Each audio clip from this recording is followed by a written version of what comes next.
quand on fait de l'immobilier de luxe, les gens qui ont ce type d'immobilier, forcément, ce ne sont pas leur première acquisition. Donc, ils connaissent déjà tous quelqu'un dans l'immobilier. Et en fait, c'est un immobilier qui se fait beaucoup par réseau. L'immobilier, ça concerne tout le monde. Tout le monde te parle d'immobilier. À la fin, je faisais plus du tout de prospection. Un client avec qui j'ai fait une transaction, on m'a renvoyé un autre client, qui m'envoie un autre client, qui m'envoie un autre client. Et il m'a apprécié. Ça s'est très bien passé avec lui. Dans les 2 années qui suivent, il m'a donné l'appartement de sa fille avant, de son ex-femme. Oh. 2 amis à lui, de son demi-frère. Ouais. J'ai fait en 2 ans, grâce à lui, 7 ou 8 ventes. Bonjour à tous, bienvenue sur le 2e épisode du podcast Homeboys. Aujourd'hui, on accueille David Uzan, l'homme aux multiples casquettes en immobilier. Ça va ? Bonjour, ça va et toi ? Très bien. Merci de me recevoir. Merci à toi d'avoir accepté l'invitation. Donc, pour commencer, qui est David Uzan ? Raconte-nous un peu ce que tu fais actuellement et pour en savoir un peu plus sur toi. Bon, très simplement, je m'appelle David Uzan, j'ai 33 ans, je suis marié, j'ai 3 enfants et je fais de l'immobilier, je travaille dans l'immobilier depuis maintenant un peu plus de 10 ans. Okay. Donc, j'ai commencé par faire de la gestion immobilière dans un cabinet de gestion. Puis, j'ai changé d'agence. J'ai fait de la transaction immobilière. Et suite à ça, j'ai fait pas mal d'investissements immobiliers. Et je pense que c'est ça dont vous voulez principalement parler. Et voilà. Et on va y revenir, je pense, sur chacune de tes étapes et tout ton parcours, qui est super intéressant, je pense, pour tous ceux qui sont là et qui nous écoutent. Mais pour en revenir au tout début, qu'est-ce qui t'a donné envie peut-être de te lancer dans l'immobilier ? David, c'était qui avant à l'école ? Est-ce que tu étais quelqu'un d'assidu ? Est-ce que tu as toujours eu la fibre business ? Au fond de la classe, premier rang, quel team entre les deux ? Fond de la classe. Ok. Donc, non, pas très assidu, pas fait pour l'école, pas idiot, bon en cours, mais pas du tout assidu et pas fait pour faire de longues études. J'aimais pas l'école. Okay. Et j'ai eu mon bac de justesse, vraiment râler pas crête. Et je pensais beaucoup à m'amuser qu'être sérieux à l'école. Et très vite, c'est mes parents, surtout ma mère, qui m'a dit tu sais, je savais pas trop quoi faire. Fais un BTS IMO, fais de l'IMO. En fait, elle a son cousin, d'ailleurs chez qui j'ai travaillé, on en parlera plus tard, mais qui fait de l'immobilier, qui a plusieurs agences, et il trouvait qu'on avait plus ou moins peut-être le même profil. La fibre commerciale, notamment. Fibre commerciale, à l'aise avec les gens, et que c'était un métier assez sympa, assez cool au demeurant. Donc, il m'a fait un BTS IMO, et on verra ce que ça donne. On verra ce que ça donne. Avance là-dessus. Elle m'a dit, je te vois bien là-dedans. Je savais pas trop quoi faire, j'ai dit OK. Ce qui est bien je trouve, quand le métier d'agent immobilier, c'est avant tout avoir on va dire un savoir-être et avoir un vrai sens des relations humaines. Et c'est là qu'au final, tout le monde peut être agent immobilier si tu as une bonne, on va dire, façon de parler et de communiquer avec les personnes. Et ça permet vraiment, par la suite, d'être un bon agent immobilier. Enfin, c'est ce que j'ai pu voir, en tout cas, avec certains agents avec qui j'ai pu bosser. C'est un métier humain, en fait. C'est composé quotidiennement de relations humaines, d'appels téléphoniques, de rendez-vous, de visites, de rencontres. Donc, si tu n'as pas un minimum de tchatch. Pas forcément de tchatch, mais je ne suis pas non plus un énorme extraverti. Je ne suis pas quelqu'un de réservé timide, mais je ne suis pas non plus le grand bout en train qui va faire marrer 50 personnes devant soi. Mais juste avoir cette intelligence sociale, on en parlait avant le podcast, mais de sentir les gens, de comprendre les gens, d'être à l'écoute, ce qui est pour moi des principes de base de relations humaines, en fait, à minima comprendre l'autre. Bon, là, quand c'est de l'immobilier, comprendre les besoins de la personne, que ce soit à l'achat ou à la vente, souvent dans l'immobilier, un achat ou la vente d'un appartement ou d'une maison, c'est intimement lié à un événement de vie, en fait. Donc, on se marie, on a un enfant, on veut plus grand, on a un deuxième enfant, on veut encore plus grand.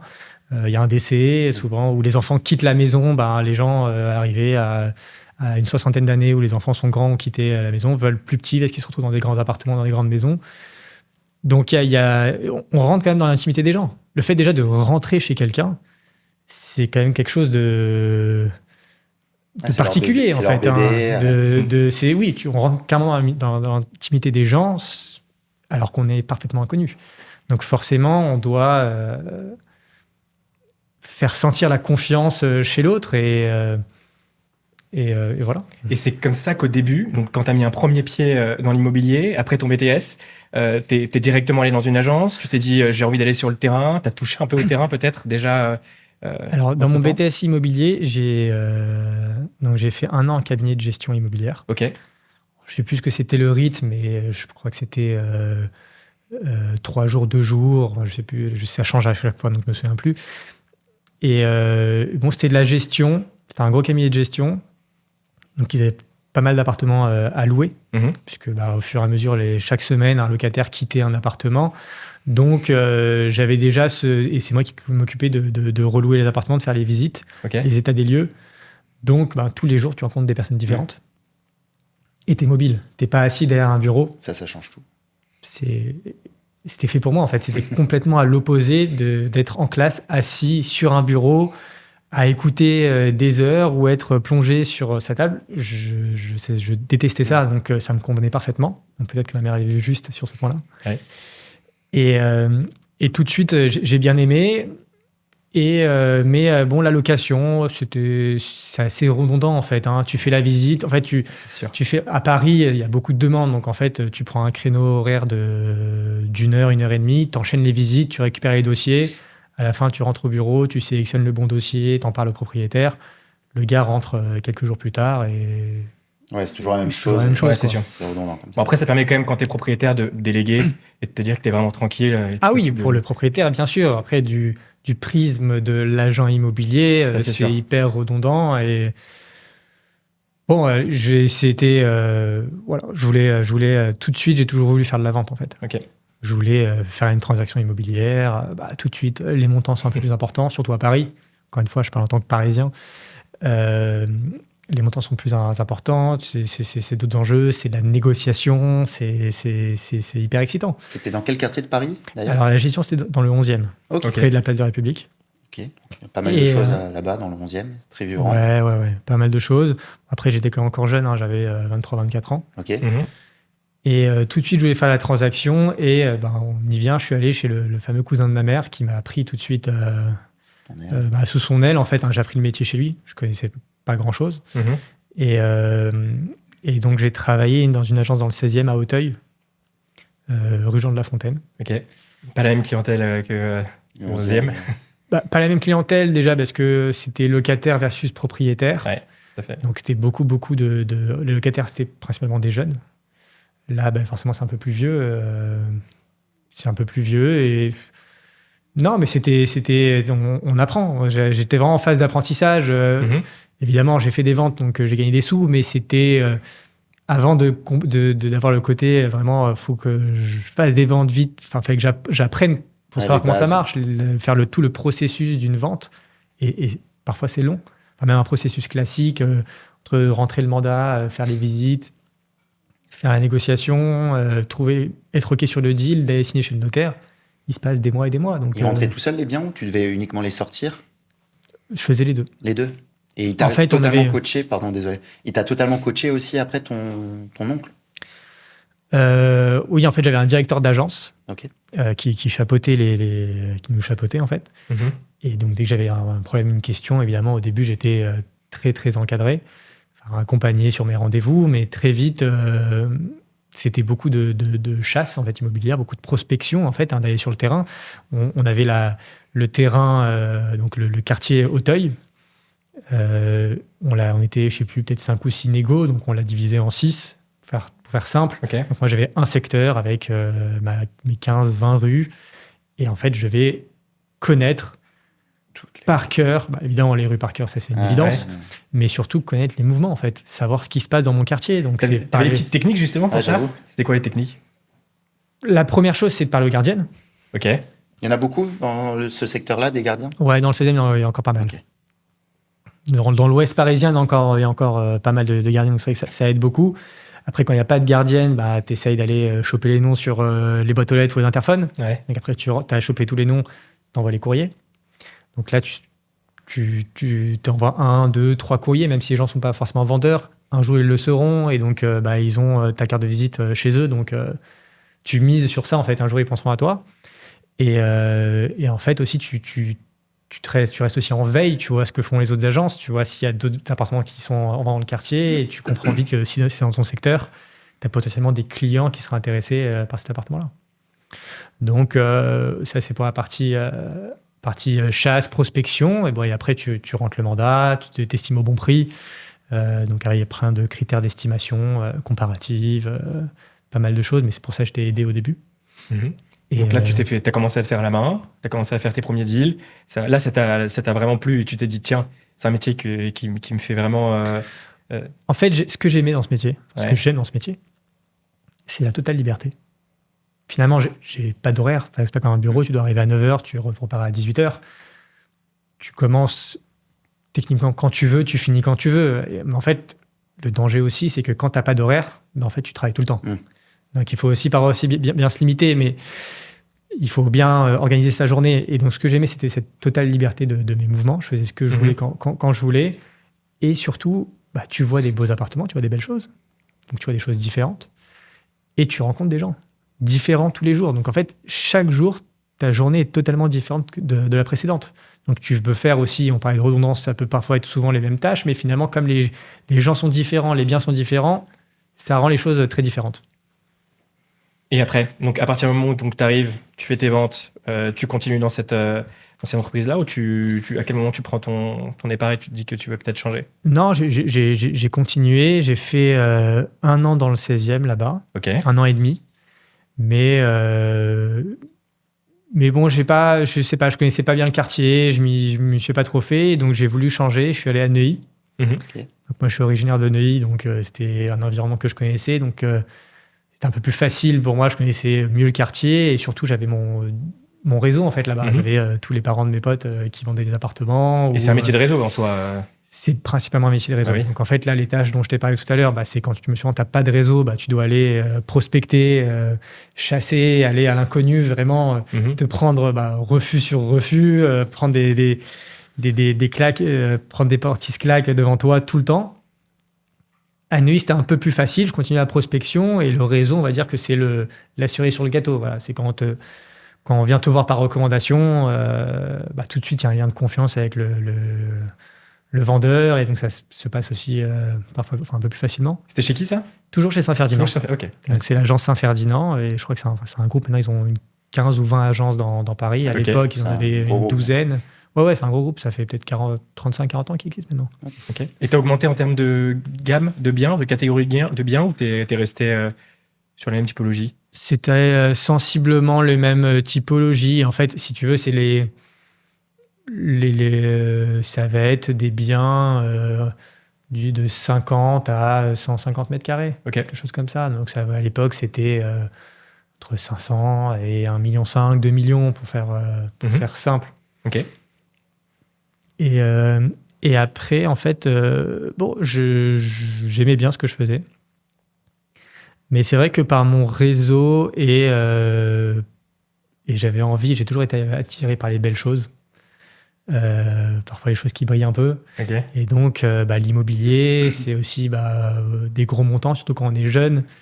Donc, on rêve de vendre un super hôtel particulier à plusieurs millions d'euros. Donc, c'est vrai que j'étais très attiré par ça. Et je me suis dit, peut-être trouver une agence. L'agence dans laquelle j'étais, Saint-Ferdinand, c'est une superbe agence, mais ce n'était pas une agence luxe, proprement dit. Je me suis dit, quelles sont les agences qui font du luxe? Et allons postuler, allons voir. Et j'ai postulé chez Sotheby's, qui est pour moi la référence du luxe au niveau mondial, en fait. Sotheby's, à la base, c'est toujours, mais historiquement, c'est une maison de vente aux enchères. Ouais.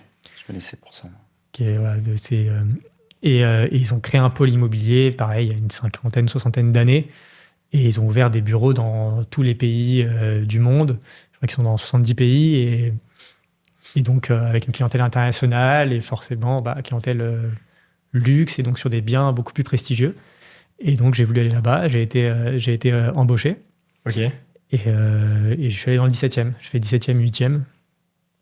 Et donc, j'ai continué ma progression. Et forcément, quand on est dans un environnement d'agents immobiliers qui rentrent des appartements et qui vendent des appartements beaucoup plus prestigieux, donc sur des montants plus importants, forcément, on se met à niveau, ça fait grandir. Et c'est comme ça que j'ai commencé à bosser dans le secteur du luxe. Et c'était pas trop compliqué, la première porte que tu as entrouverte dans le milieu du luxe, où on sait que c'est un milieu où il y a des codes à respecter. C'est une clientèle qui est souvent un petit peu plus exigeante que la normale. Donc je pense que tu as dû vivre des choses qui sont pas pour le commun des mortels, des personnes qui sont à Paris. Est-ce que lors de ta première expérience, au début, tu as senti que c'était un peu compliqué, enfin, il fallait vraiment faire une mise au niveau puisque tu t'adressais à un autre type de clientèle? C'est très différent. Okay. C'est d'autres codes et c'est aussi, par la force des choses, comme je disais, l'immobilier, ça suit un rythme de vie. Mm-hmm. Donc, on commence tous, même pour ceux qui commencent par acheter, on va commencer logiquement par acheter un 2 pièces, 50 mètres carrés à 500 000. Après, techniquement, on va acheter de plus en plus grand en fonction de comment on évolue dans la vie. Mm-hmm. Mais généralement, ça va souvent dans ce sens-là. Ouais. Enfin, on espère. Quand tout se passe bien. Quand tout se passe bien.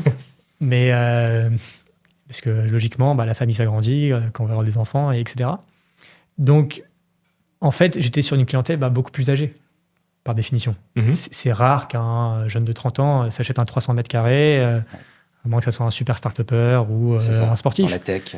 Il y a toujours des exceptions, mais on va dire, sur une généralité, forcément, des gens qui ont des 200, 300 mètres carrés, des hôtels particuliers, des biens à plusieurs millions d'euros, sont forcément des gens beaucoup plus âgés que des gens qui ont des 50 mètres carrés. C'est quoi la tranche d'âge, du coup, quand tu parles âgé? Entre 40, 60 ans, plus 50, 70? Ouais, 40, 70, pour faire un large éventail. Mais c'est plutôt plutôt famille, plusieurs enfants, en fait. Ok. Mm-hmm. Et donc, forcément, je m'adresse à des gens plus âgés qui ont souvent l'âge de mes parents, en fait, tout simplement, ou même plus âgés que mes parents. Donc, c'est une autre éducation, c'est d'autres codes, et c'est plutôt dans ce sens-là, en fait. C'est les codes, c'est souvent aussi en fonction de génération. Mm-hmm. Et donc, il y avait aussi peut-être... j'ai jamais ressenti, parce que j'ai jamais voulu l'entendre, c'est peut-être être trop jeune, en fait, et que peut-être qu'on m'a pas... Je sais pas si on m'a pas donné de mandat, confié de mandat à cause de mon âge. En tout cas, moi, j'avais toujours fait abstraction, et j'ai toujours... travaillé, j'ai très bien travaillé, j'ai fait pas mal de ventes, donc j'ai jamais senti ça comme un handicap, mais peut-être que sur certaines affaires, ça a dû être le cas. Ok. Et en termes de... Est-ce qu'il y a des projets qui t'ont vraiment marqué, des choses que tu as pu voir pendant cette expérience-là, que tu as pu vivre avec des clients aussi, ou des choses comme ça, qui montrent que c'est un petit peu l'extravagance ou le côté un peu hors norme de ce marché qui est celui du luxe? Il y avait deux catégories, en fait. Il y a, pour vraiment synthétiser, rendre les choses très faciles, il y a l'appartement familial que la famille parisienne va acheter, donc le couple avec des enfants qui vont acheter un 200, 250 mètres carrés, un bel appartement parisien, dans les beaux immeubles anciens, parquet, moulure, cheminée, comme on peut l'imaginer. Où ça va être des montants entre 2 et 4, 5 millions. Mmh. Et il y a des biens au-dessus de 5, 6, 7, après ça va monter à 10, 20, où une personne qui va pouvoir s'acheter un bien à 10 millions d'euros et plus, elle n'est pas à son premier coup d'essai. C'est qu'elle a déjà pas mal d'immobilier, c'est quelqu'un qui est fortuné. Donc, il y a moins ce côté achat pour le confort familial. Ça va être souvent aussi un achat plaisir. Le 10 millions pour faire plaisir. Oui, mais c'est moins un achat nécessaire dont on a besoin. Pour le kiff, quoi. Ouais, au-delà du kiff, c'est confort, c'est d'acheter un bien prestigieux. C'est un pied-à-terre à Paris. Un pied-à-terre à Paris pour les étrangers. Ça va être aussi, en fait... un hôtel particulier à telle adresse, c'est un bien unique, c'est rare. Donc en fait, il y a ce côté collection aussi. J'achète ce bien comme on va acheter une Ferrari édition limitée, il y en a 5 dans le monde, et ben en fait, un hôtel particulier sur le parc Monceau, par exemple, il y en a 5 ou 6. Ouais. Donc, il y a ce côté collection rare et qui est complètement décorrélé de j'ai besoin d'un 3 chambres avec 2 salles de bain et 2 WC et mon double séjour avec mon écran télé. Il y a ce côté, voilà, j'achète une pièce de collection. Forcément, on raisonne un peu moins en prix du mètre carré. Le coup de cœur, l'effet wow. C'est l'émotion. Il y a de l'émotion. Il y a aussi la qualité des matériaux qui rentre en compte. Où il y a des gens, en fait, il y a un gars, il a voulu mettre du marbre dans ses toilettes. C'est partout. Et que le marbre s'est creusé en bloc. Donc, ces toilettes vont coûter peut-être 150 000 €, tu vois. C'est des toilettes de 4 mètres carrés. Mais c'est plus rationnel, en fait. C'est d'autres façons de penser, en fait. Ça doit être dur après quand tu rentres chez toi et que tu vois aussi la vraie vie. Très dur. Et quand entre la journée et le soir, est-ce que tu arrivais à décorréler les deux ou parfois on a pu te dire attends David, reviens les pieds sur terre. Est-ce que ça t'est déjà arrivé? Moi, entre-temps, durant ma carrière, je me suis marié et j'ai eu des enfants. Donc, j'ai été face à ce changement d'appartement, comme je vous ai dit précédemment. Et en fait, comme je vois des très, très, très belles choses, j'étais hyper exigeant. Donc, c'était parfois compliqué de trouver le bon appartement qui me convenait parce que moi, je voyais toujours le défaut qui n'allait pas. Mais bon, très vite, je prends pas l'avis d'un autre, en fait. Oui, tu t'adaptes aussi à ton budget, tes envies. Évidemment, je vois des choses qui sont exceptionnelles et c'est génial, c'est ce qui fait la beauté de mon métier. Mais ma vie, c'est ma vie. Et après, faut avancer, quoi. Il n'y a pas de... Et la notion de pression, parce que je me dis que se retrouver à avoir un acte authentique d'une vente à 10 millions, tu dois quand même être un petit peu plus sous pression que quand tu as un appart à 200 000. Est-ce que tu arrives à la gérer quand même? Ça devait être assez excitant aussi, peut-être le fait de te dire que ça allait tomber. C'est super excitant parce que c'est des très belles ventes et forcément aussi c'est des belles commissions. Donc il y a aussi cette excitation de la rémunération, évidemment. Mais les problématiques sont différentes. C'est que acheter quelqu'un qui va faire un investissement à 200, 300 000 €, s'acheter un studio, un 2 pièces en investissement locatif, va faire un crédit. Donc, on a peur que le crédit soit refusé. Donc, il y a quand même une incertitude autour du deal. Alors qu'un gars qui achète un bien à 10 millions d'euros, c'est censé être quelqu'un qui a du pognon. Donc, c'est paiement comptant. Tu sais qu'il n'y a pas de problème de financement. Quoi. Exactement. Il ne va pas aller voir 3 courtiers pour essayer d'avoir... Exactement. Donc, ça allait souvent jusqu'au bout, en soi. Oui, il y a déjà eu de la casse, mais c'était sur d'autres raisons qu'une question de financement, en fait. Okay. Non, bon, après, voilà, il n'y a pas eu pas mal de petites histoires sympas, mais il n'y a pas eu forcément de casse liée à des financements. J'ai une petite question sur le financement. Quand c'est des étrangers, est-ce que ça peut être plus compliqué comme ça? L'argent ne vient pas d'une banque française? Tu sais comment ça se passait? C'était une banque étrangère qui devait envoyer directement les fonds au notaire. Tu as déjà eu des problématiques dessus? Généralement, quand tu es en Europe, tu n'as pas tellement de problèmes. Ok.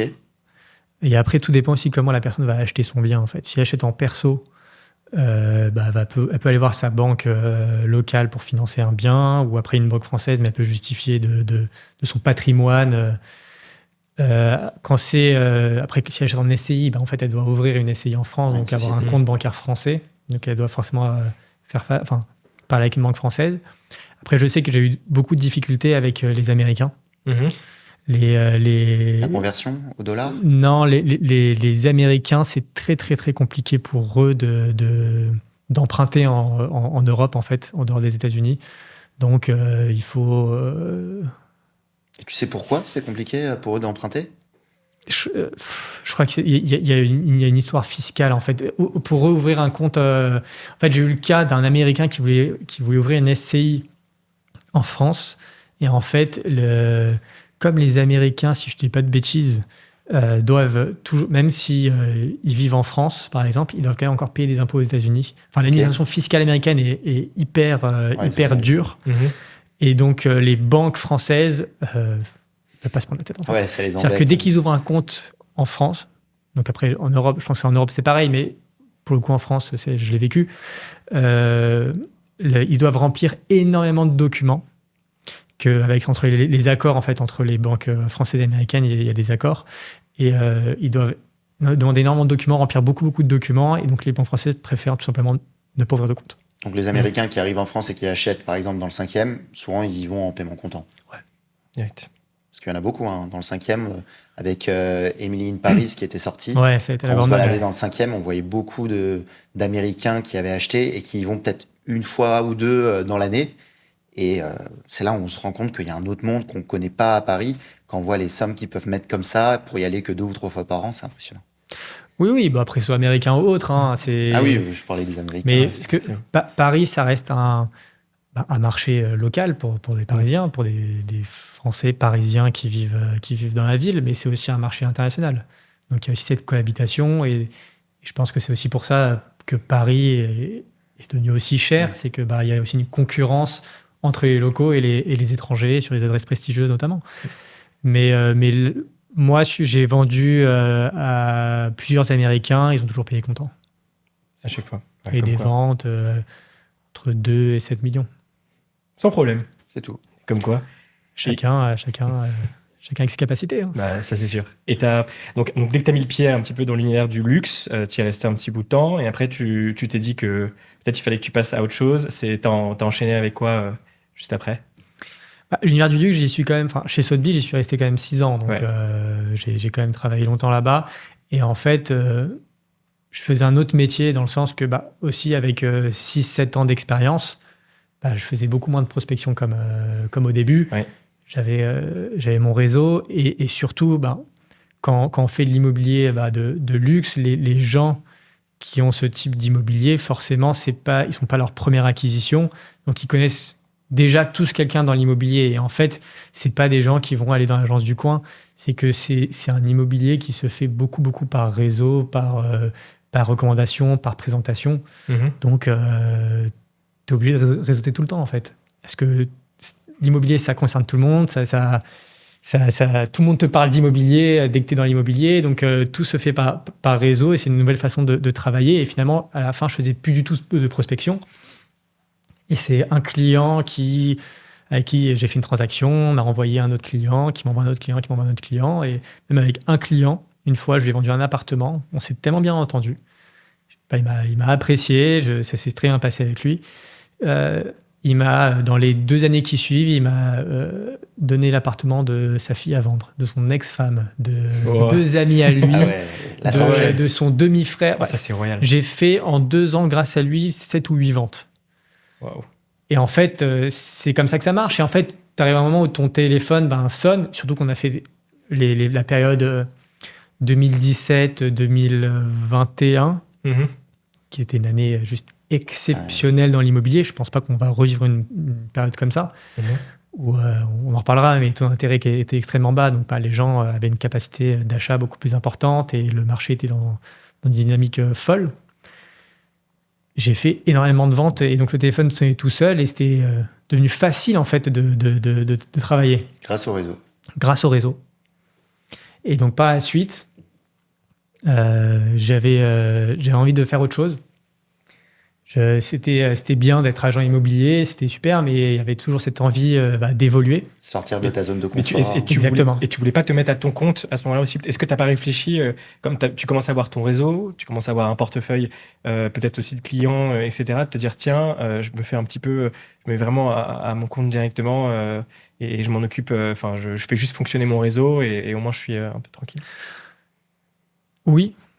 Mais il faut aussi avoir l'intelligence de se dire que quand on est en agence, même si on est très solo, c'est-à-dire qu'on est payé à la commission, donc en fait, c'est moi et mon travail, c'est moi qui produis mes propres commissions, mais c'est aussi un travail d'équipe. C'est-à-dire que les biens que j'ai vendus, où j'avais le client, c'est moi qui avais trouvé l'acquéreur, c'est pas forcément moi qui étais en relation avec le vendeur. Et inversement, c'était quelqu'un de ma team. Donc, c'est bien d'avoir un réseau, mais faut avoir aussi conscience que on travaille en équipe et qu'on a aussi besoin des autres pour faire des ventes. Donc, c'est une idée qui me passait par la tête, évidemment. Mais bon, pour me dire que y a beaucoup d'agences dans Paris ou en région parisienne, et pour être l'agence de plus, c'est compliqué de faire sa place.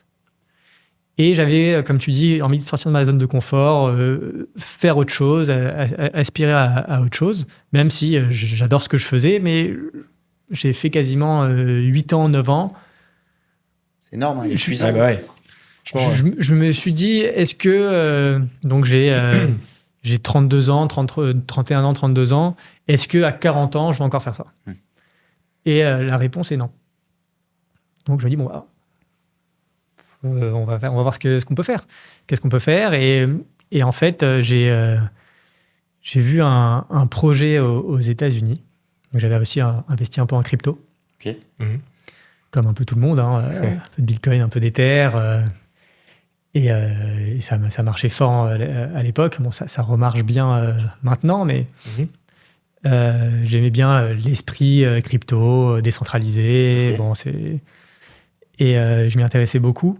Et je découvre un projet aux États-Unis qui s'appelle Realty, qui a été fondé par 2 Canadiens et qui ont monté la boîte aux États-Unis, où eux, ils ont mélangé le monde des crypto-monnaies et le monde de l'immobilier. Et en fait, ils ont proposé, ils ont permis aux gens d'investir dans l'immobilier à partir de $10, je crois, ou $50, je ne sais plus c'était combien leur montant, mais ils fractionnaient. Donc, ils achetaient un bien, ils le fractionnaient en X centaines de parts. Et toi, tu voulais acheter 2 parts, tu achetais à $50 la part, tu achetais $100. Donc, tu avais une rentabilité. Et tout ça mis sur blockchain. Donc, en fait, tu pouvais après échanger tes parts d'immobilier sur les exchanges crypto. Ok. Je vois ça, je me suis dit, waouh. Le futur. Let's go. Extraordinaire. Crypto, immobilier, j'ai trouvé ce que je voulais faire en fait. J'ai enfin trouvé mon projet entrepreneurial que je voulais faire, que j'ai trotté dans ma tête. Et j'ai voulu me renseigner et comprendre un peu comment ça marche. Évidemment, les lois américaines ne sont pas du tout les mêmes qu'en France et en Europe. Les mêmes administrations de finances aussi. Il y a l'AMF. Donc, j'ai beaucoup cherché comment adapter ce projet en France et l'adapter aux lois françaises. Ça a été compliqué. Un peu compliqué. On est toujours en retard en plus, notamment sur la crypto-monnaie en France. Et ça devait être dur d'expliquer même à des investisseurs ou à un avocat, un notaire, même à des clients, l'importance du fait de mélanger immobilier et crypto-monnaie. Complètement, mais surtout qu'on était en fait à une période, donc il y a 2 ans maintenant, 2 ans et demi, donc 2021, 2022, où justement la crypto n'est plus quelque chose de... Elle devient de plus en plus grand public en fait. Ouais. C'est plus quelque chose de mainstream en fait. Ça devient de plus en plus grand public, c'est de plus en plus de gens ont de la crypto, donc ça prend plus de poids. Et donc, en fait, plus de la population détient de la crypto, plus ça va intéresser le gouvernement et il va chercher à réglementer tout ça. Ce qui est normal. Dès qu'il y a une nouveauté émergente, on parlait d'Airbnb aussi hors podcast. En fait, quand Airbnb est arrivé, c'était nouveau, donc c'était pas réglementé. Tout le monde faisait ce qu'il voulait, louer son appartement sur Airbnb comme il voulait. Et c'était OK. Maintenant, tout le monde veut aller sur Airbnb et ils ont réglementé. C'est un peu plus compliqué de faire ce qu'on veut. La crypto, c'est un peu pareil, mais justement, on rentrait en phase de réglementation. Okay. Donc, c'était bien et c'était pas bien. C'est que, justement, ça nous permettait en fait de pas faire n'importe quoi et d'être compliance pour notre projet, de faire quelque chose dans les règles. Mais ils étaient encore en fait en phase de discussion, de comprendre. En fait, le gouvernement comprenait pas en fait comment ça marche. Donc, avant de de réglementer et faire des lois, il faut qu'ils comprennent les enjeux, les conséquences. Et en fait, j'étais un peu à cette période-là de flou, quand je prenais conseil chez un avocat pour réglementer, pour justement faire un projet et rentrer dans les clous. Parce que l'idée, c'était de faire un projet, d'être légal. Parce que si, même j'avançais sur mon projet, même s'il n'y avait pas encore de loi qui réglementait l'activité ou les cryptos, j'avançais sur mon projet et que j'avançais dans un sens. Et finalement, 6 mois, 1 an après, des lois sont votées et je dois tout reprendre. Exactement. Donc, il y avait aussi un peu cette attente-là d'adaptation où trouver des phases, des moments en fait de zone grise pour après pouvoir bifurquer facilement dans la zone légale en fait. Donc ça n'a pas été évident. Surtout de lancer un projet comme ça sur un nouveau marché et comme tu l'as dit, législations qui peuvent changer au fur et à mesure. Et je voulais revenir juste un tout petit peu avant sur ton expérience parce que tu as vendu beaucoup d'appartements, tu as fait beaucoup de transacs pour les autres, mais est-ce qu'il y a un moment donné où tu t'es dit tiens, je vais peut-être commencer à le faire pour moi? Est-ce qu'il y a des typologies aussi de projets qui t'ont un peu plus attiré? Qu'est-ce qui t'a aussi donné envie de plus le faire pour les autres et peut-être te dire tiens, je vais le faire aussi pour moi dans un marché peut-être qui était aussi porteur, beaucoup plus porteur avant? Comment ça s'est passé?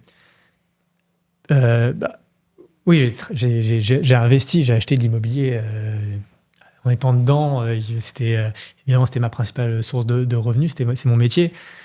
Mais j'ai toujours eu cette culture de l'investissement.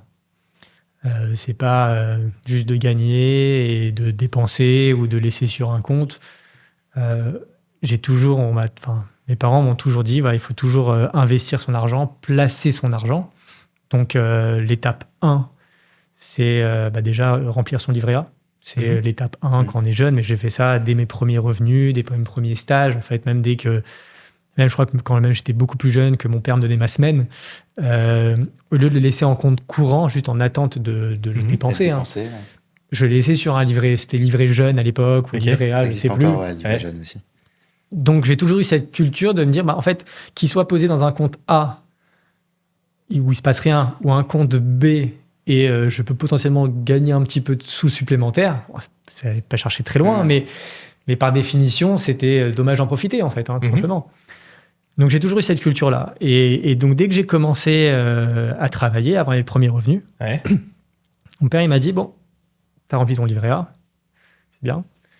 Maintenant, la seconde phase, l'étape numéro 2 de l'investissement, c'est l'investissement immobilier. C'est le plus facile, le plus simple, contrairement à l'investissement en bourse ou autre, qui est peut-être parfois un peu plus complexe, où il nécessite besoin de connaissances de marché particulières. L'immobilier, généralement, ça parle à tout le monde. Il suffit de se renseigner quand même un minimum. C'est pas forcément facile au début, mais l'information est facile d'accès. Et comme j'étais dans l'immobilier, donc je maîtrisais mon sujet et j'ai appris au fur et à mesure de mes transactions le marché immobilier. Je me suis aussi renseigné sur l'histoire du marché immobilier. J'ai vu un petit peu comment a évolué le marché au fil des années, en fonction des crises, en fonction des différentes hausses ou baisses des taux. C'était intéressant de comprendre en fait pourquoi on arrive à ce prix du mètre carré là aujourd'hui et pourquoi à l'époque, 20 ans avant, c'était 10 fois moins cher. Parce qu'à chaque fois, on entend les gens dire « Ah là là, si je savais, j'aurais dû acheter avant. » Toujours. C'est facile à dire. Oui. Allez, après, cette phrase. Et les mêmes aussi te disent « Non, pas tout de suite. Je vais attendre un petit peu. Le marché va changer. Je vais attendre que ça s'améliore. » En fait, quand tu prends un trait du début, quand ils ont commencé à mesurer les prix de l'IMO jusqu'à aujourd'hui, quand tu tires une ligne droite, ça a toujours monté. Je crois que si tu tires une ligne linéaire, je crois que ça monte en moyenne 3% par an. Après, évidemment, ça fluctue différemment. On le voit que là, sur le long terme, tu es toujours gagnant. Sur le long terme, tu es toujours gagnant. Là, on est sur un marché baissier. Quelques années plus tôt, on était sur un marché en forte hausse. Mais lissé au fil de ans, on est grosso modo, je crois, à 3%. Donc, pour revenir donc, sur mon père qui me dit ça, et donc j'ai trouvé comme j'étais dans le 17e et dans le 8e, j'ai un peu regardé les différentes annonces. Je connaissais bien le quartier. Et j'ai trouvé un petit appartement dans le 8e, rue de la Bienfaisance, un 23 mètres carrés. Et avec un tout petit peu de travaux, pas énorme, mais bon, histoire de rafraîchir un petit peu. On a 200 000 euros, 220 000 euros, je ne sais plus. Et donc, j'ai commencé j'ai fait je suis allé voir la banque, j'aurais montré mes revenus, j'ai monté le dossier, mon père m'a aidé à monter le dossier. Enfin, la banque m'a demandé les documents, j'ai donné les documents nécessaires et le crédit est passé. Tu étais en indépendant à l'époque? J'ai toujours été indépendant. Tu as toujours été indépendant. Et pour les recherches de financement, c'est souvent plus compliqué de lever de la dette. Est-ce que tu as galéré? Alors, je rentre pas dans la case du salarié en CDI qui est la case parfaite pour un banquier. Où il voit, tu as tant de revenus, donc tant de capacité d'emprunt, tu peux acheter tant, tu aspires à la sécurité et à sérénité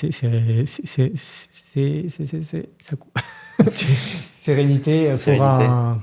Tu l'as, c'est bon. C'est bon, je l'ai. Tu l'as eu. Et donc j'aspire à la sérénité pour un banquier. Moi, j'avais créé ma structure et donc je facturais mes prestations à l'agence. Donc, en fait, on voyait mes bilans, en fait. Et c'était une SASU, donc j'étais unipersonnel à l'IR, en fait. Okay. Donc, en fait, ce que j'ai gagné, c'était à l'IR, c'est compté dans mes revenus. Donc, c'est facilement lisible pour un banquier. Et donc, ils sont basés là-dessus. Et donc, non, ça a été assez facile. Et on était sur une période aussi où c'était encore assez facile d'avoir des crédits IMO. Donc, j'ai acheté mon premier appartement comme ça. Et je reviens juste là-dessus, parce que c'est intéressant. Cette éducation financière que tu as eue, est-ce que c'est quelque chose que toi, du coup, tu aimerais aussi transmettre à tes enfants, du fait que ça t'a servi et que ça t'a permis de pouvoir avancer? Est-ce que c'est quelque chose que tu veux transmettre ou plus free? Vraiment, mes enfants feront ce qu'ils veulent. Non, c'est important. En fait, c'est important de les connaître. Et après, c'est valable dans tout. Je ne peux pas faire un cours d'éducation, mais mon devoir, c'est de transmettre demain. Bon, mes enfants sont encore jeunes, mais leur transmettre ce type d'éducation, parce que j'ai envie de leur transmettre ça, parce que je trouve que c'est une bonne valeur et que aujourd'hui, je suis très content d'avoir de l'immobilier, donc c'est quelque chose de positif, donc je veux transmettre ça. Maintenant, mon fils, ma fille, je vais pas lui mettre couteau sur la gorge pour qu'il achète. Après, s'il veut, ça lui parle pas du tout, il veut faire quelque chose de différent, il fera quelque chose de différent, mais mon rôle, c'est de lui avoir transmis. Okay. C'est plutôt ça l'idée, je le vois comme ça. Mais je remercie mon père de m'avoir transmis ce truc-là et m'avoir incité à vouloir acheter, parce que aussi, quand tu es jeune, tu commences à gagner de l'argent, tu as envie de sortir, tu as envie de partir en vacances, tu as envie de dépenser. Ah oui. Non, il m'a dit, OK, c'est pas l'un sans l'autre, c'est pas noir ou blanc, c'est que évidemment, tu vas pouvoir sortir, dépenser, mais pas autant que tu voudrais. On achète cet appartement-là, avec les loyers, avec le remboursement de crédit. Je suis à Paris, donc la rentabilité non plus n'est pas extrêmement folle, mais tu es en cash flow négatif. Bon, après, extrêmement peu. Je devais rajouter 200 ou 300 euros par mois. Okay. Et de toute façon, maintenant, au fil des années, les loyers ont augmenté. Mon crédit est toujours le même. Et là, je suis quasiment flat. Donc, parfait. OK. Et c'est dans le 8e. Oui. Ça perdra jamais de valeur. Bien sûr. Et en fait, je me suis clairement dit, en fait, il faut épargner, déjà de base. C'est aussi une éducation à avoir. C'est important d'épargner. On ne sait pas de quoi est fait l'avenir. Et de réussir à mettre, quand on est jeune aussi, 100 euros, 200 euros, 300 euros, en fonction de ses revenus, mais mettre au moins quelque chose, même si au début, on gagne très peu sa vie, mais mettre 50 euros ou 20 euros même par tous les mois en virement automatique. Et en fait, tu te réveilles un matin, tu as un petit capital et soit parce que si tu as un coup dur, tu es content d'aller piocher là-dedans. Tu te remercies et ton David plus tard remercie ton David plus jeune. Ouais. Ou demain, tu as un projet, tu veux un petit apport. Et en fait, sans t'en rendre compte, tu t'es créé un petit apport, un petit capital. Après, le problème, c'est que tu as beaucoup de personnes qui sont aussi dans la consommation du plaisir instantané, ce qui peut être aussi compréhensible, et qui vont se faire 3 000 euros tous les mois.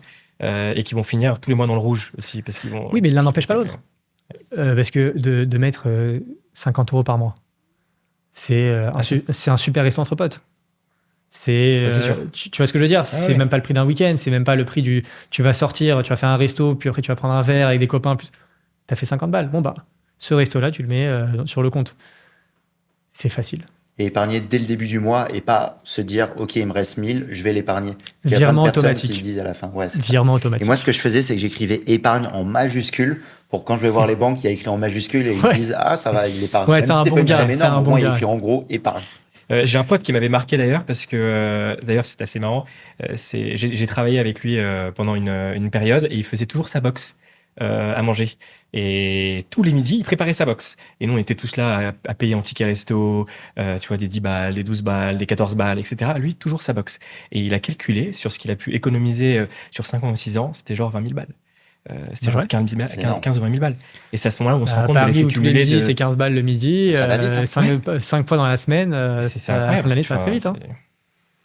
Donc, non, et donc en fait, quand j'avais justement ce cash flow négatif de 300 € pour combler le découvert, en fait, dans ma tête, j'épargne 300 €. En fait, je paye un appartement 300 € par mois, mais en fait, c'est pas de l'argent perdu puisque je rembourse un crédit. Donc, ça rentre dans mon capital futur si demain je dois vendre. Plus la valorisation du capital, parce que là, ça a dû bien augmenter depuis que tu as acheté. Ouais, complètement. Ça a dû peut-être baisser ici maintenant, mais c'est ce truc-là, peut-être que je le vendrai jamais. C'est le premier appart, on verra. Peut-être que je le filerai, je transmettrai à mes gosses, ou on verra. Mais... un petit studio dans le 8e, je pensais content. C'est pas mal. Pour commencer. Et je sais, je reviens dessus, mais je sais que du coup, tu as fait des investissements plutôt sur de l'appartement, on va dire. Et derrière, est-ce que je sais que tu as fait aussi du local commercial. Est-ce que entre les deux, il y a une stratégie peut-être à peut-être un petit peu plus privilégiée quand on commence dans l'immobilier ou... on va dire que l'étape... Donc, on a dit que l'étape 1 de l'investissement, ou de l'épargne, on appelle ça comme on veut, mais c'est le livret A, donc épargner, en tout cas placer son argent. La deuxième phase, c'est un achat immobilier. Ce qui parle à tout le monde et qui est le plus simple, on va dire, c'est l'habitation. Où là, c'est quand même aujourd'hui, avec toute la data qui est en open sur les meilleurs agents, sur DVF, la publicité foncière, on peut très facilement comparer les prix d'un bien pour pas non plus trop se tromper quand on connaît mal le marché immobilier. Tu peux repréciser ce que c'est DVF pour les personnes qui ne connaissent pas? DVF, c'est le site qui a été mis par le gouvernement, c'est dvfetalab.com ou .fr, je ne sais plus. Et en fait, c'est la publicité foncière. Ça veut dire que c'est une grande map de toute la France où tu as le cadastre, en fait, et tu vas cliquer à une adresse précise qui t'intéresse, même chez toi, et tu vas avoir en fait recensé toutes les dernières ventes qu'il y a eu. Okay. Donc je crois que c'est remonté sur 5 ans ou 6 ans, et c'est actualisé tous les 6 mois. Donc je dis n'importe quoi, tu vas acheter, moi j'ai acheté un 25 mètres carrés, 23 mètres carrés rue de la Bienfaisance. Bon, à l'époque je ne l'avais pas, mais j'aurais pu savoir les ventes qu'il y a eu dans l'immeuble, dans les immeubles à côté, comparer le prix du mètre carré, ça donne quand même une forte indication de combien ça vaut. Ouais, c'est un historique. C'est un historique. Au moins, tu te trompes pas, quoi. Si un gars me le présentait à 30 000 € du mètre, je comprenais que si je connais un mot, je comprenais bien que c'était un peu trop cher, quoi. Ouais. Et pareil pour maintenant ta meilleur agent, évidemment, où tu tapes l'adresse, c'est facile, tu trouves. C'est jamais une science exacte. Chaque appartement est différent. Il y a des travaux, il n'y a pas des travaux. Les finitions ne sont pas les mêmes. Il y en a qui sont bien agencés, avec un beau plan. D'autres, c'est ce qu'on appelle des couloirs, quoi, vraiment. Donc, chaque appartement est différent. Donc, il ne faut pas non plus se fier pile poil à la lettre le prix du mètre carré. Mais ça donne quand même une tendance et pour ne pas se tromper. Et aussi, tout simplement, tu vas sur Se Loger pour te rassurer sur le prix. Tu tapes la recherche de l'appartement que tu veux... Que tu souhaites acheter, et tu vois les différentes annonces et tu fais une fourchette de prix, une petite moyenne, et tout de suite tu comprends si tu es dans les clous ou pas, en fait. Ok. Et donc moi j'ai acheté ce premier bien, j'ai aimé. j'ai acheté un deuxième, et j'avais pas mal de copains avec qui j'ai fait le BTS immobilier. Il y en a beaucoup qui, finalement, n'ont pas fait d'habitation. Il y en a quelques-uns qui ont fait l'habitation, mais il y en a beaucoup qui ont fait les locaux commerciaux, qui sont allés travailler dans des agences, dans les locaux commerciaux, qui ont monté leur agence. Et bon, ça reste mes potes, donc on se voit régulièrement, on échange beaucoup. Et je comprends très vite que les locaux commerciaux, c'est totalement... c'est d'autres paramètres de valorisation, d'autres paramètres de gestion, c'est totalement différent de l'habitation. L'habitation, voilà, s'il y a quelque chose qui est un peu gonflant dans la transaction immobilière d'habitation, c'est que, on en parlait tout à l'heure, c'est qu'il y a aussi une partie irrationnelle et beaucoup d'émotions, en fait. C'est que techniquement, quand tu as besoin de un salon, 3 chambres et 2 salles de bain, juste sur ces critères-là primaires, basiques, je peux te trouver énormément d'appartements. Mais qu'est-ce qui fait que tu vas choisir cet appartement-là et pas un autre ? C'est la rue, c'est l'exposition, l'étage. La fenêtre de la salle de bain, elle est assez grande comme tu veux. Le vis-à-vis, la lumière. Tu as dû en avoir ça aussi dans le luxe. Voilà, en fait, il y a plein de paramètres hors immobilier qui rentrent en ligne de compte. Alors que dans le commercial, pas du tout. C'est professionnel, donc tac. Tu veux, évidemment, le critère principal, c'est l'adresse. Ça, il n'y a pas de doute. Évidemment, une rue sera beaucoup plus commerçante qu'une autre, donc forcément, tu vas attirer des locataires plus prestigieux que d'autres. Et en fait, un locataire ou une enseigne, une marque, elle va avoir un cahier des charges. Elle sait que telle marque, dans l'alimentaire, par exemple, elle veut minimum 100 mètres carrés en angle, sur un point de passage, une avenue importante, et tant de budget. Ça rentre dans les clous ou ça rentre pas dans les clous, t'as même pas besoin de visiter le choix est facile. C'est ultra mathématique et rationnel, quoi. Il y a pas d'affect. Et les baux sont différents. Les locaux commerciaux, c'est des baux de 9 ans, contrairement à l'habitation où c'est 1 an ou 3 ans en fonction que ce soit meublé ou vide. Donc déjà, ça t'assure aussi une stabilité du locataire quand tout va bien, toujours. Et il y a une facilité de gestion où, dans l'habitation, tu reçois le loyer tous les mois. Après, tu déduis les charges, tu fais une régule de charge au locataire. Après, il y a aussi la taxe des ordures ménagères qu'il faut refacturer sur ta taxe foncière au locataire. Demain, si y a un pépin dans un appartement, ce qui arrive souvent, un dégât des eaux, des joints qui ont pété, ce qui est le quotidien d'une gestion d'habitation, tout de suite, c'est le locataire qui t'appelle, tu dois gérer, soit tu t'amènes quelqu'un, soit tu fais jouer les assurances. Mais donc, il y a quand même c'est assez chronophage, en fait. C'est mis bout à bout, c'est plein de petites choses qui sont faciles à gérer après quand tu connais, mais c'est long à faire. Les process sont longs.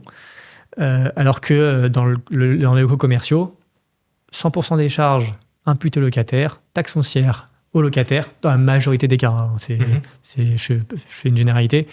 Demain, il y a un dégât, c'est le locataire qui gère. En fait, toi, en tant que propriétaire, tu as mis à disposition de ce local commercial et après, ça ne te regarde plus.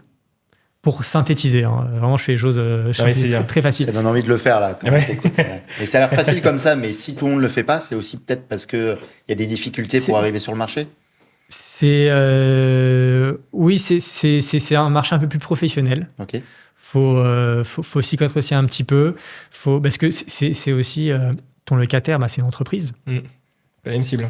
C'est pas la même cible. Donc tu vas aussi t'y connaître un petit peu, telle ou telle activité, voir aussi son chiffre d'affaires, pourquoi elle marche pas, pourquoi telle activité marcherait à tel endroit, voir s'il n'y a pas si par exemple ça a du sens, j'ai n'importe quoi, d'avoir une animalerie dans telle rue, alors qu'en fait toutes les animaleries sont dans un autre quartier, donc tu sais que celui-là, il va pas être forcément marché. Bon, je donne des exemples tout bêtes, mais c'est un peu dans ce sens-là. Donc il faut aussi bien choisir son locataire, quelqu'un de solvable, parce que parfois tu es marié avec lui pendant 9 ans. En fait, le propriétaire est marié pendant 9 ans et le locataire est marié pendant 3 ans minimum.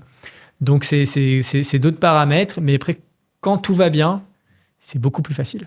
T'as quel type de locataire d'ailleurs ? C'est par exemple, type Lidl, des cabinets vétérinaires. Enfin, c'est quoi en règle générale tes locataires ? Alors j'ai un restaurant. Ok. Il est parce qu'on voit 31, c'est pour ça. Pardon, c'est pas. Ok. Finis sur les locataires. Non, donc vas-y, les locataires. Non, j'ai un restaurant. Il y a un cabinet médical qui est là depuis une vingtaine d'années. Donc c'est parfait, ça. Oui. Et tu vois, des professions libérales. Quelqu'un qui a son cabinet dentaire en l'occurrence, il va pas s'amuser à bouger tous les 3 ans, quoi. Il a sa patientèle. Les gens ont l'habitude de venir le voir à telle adresse, à tel endroit. Généralement, ça bouge pas pendant de très nombreuses années. Après, j'ai investi dans des bureaux, dans les locaux industriels. Pareil, c'est des entreprises.